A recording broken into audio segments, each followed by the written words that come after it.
झांसी की रानी भाग 8। पिछले अध्याय में हमने लाल डलहौजी ने झांसी को किस तरह से अपने कब्जे में लिया और महारानी विक्टोरिया को भारत की महारानी बना दिया, इस बारे में पढ़ा था। आज हम आगे पढ़ेंगे।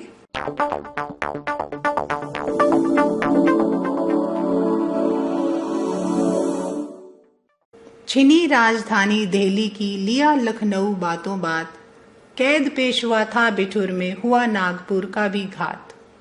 उदयपुर तंजौर सतारा कर्नाटक की कौन बिसात, जबकि सिंध पंजाब ब्रह्मा पर अभी हुआ था वज्र निपात। बंगाले मद्रास आदि की भी तो यही कहानी थी, बुंदेले हर बोलों के मुंह हमने सुनी कहानी थी। खूब लड़ी मर्दानी वो तो झांसी वाली रानी थी।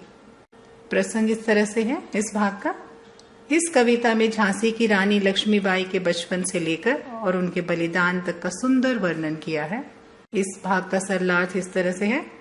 अंग्रेजों ने धीरे धीरे भारत पर अधिकार जमाना शुरू कर दिया। भारत की राजधानी दिल्ली के अतिरिक्त लखनऊ को भी उन्होंने जीत लिया। बिठूर के पेशवा बाजीराव को बंदी बना लिया गया तथा नागपुर पर भी घातक हमला हुआ। इसी प्रकार उदयपुर तंजौर सतारा कर्नाटक आदि भी अंग्रेजों के सामने न ठहर सके। सिंधु पंजाब ब्रह्मा आदि प्रदेशों पर अंग्रेजों के शासन की बिजली गिर चुकी थी। यही हालत बंगाल और मद्रास की भी हुई। कवित्री आगे कहती हैं कि हमने ये कहानी बुंदेलखंड के गवैयों से सुनी थी कि झांसी की रानी ने बड़ी बहादुरी से युद्ध किया था। इस भाग में हमने झांसी के अलावा पेशवा बाजीराव और अन्य राजाओं द्वारा अंग्रेजों के खिलाफ युद्ध के बारे में पढ़ा।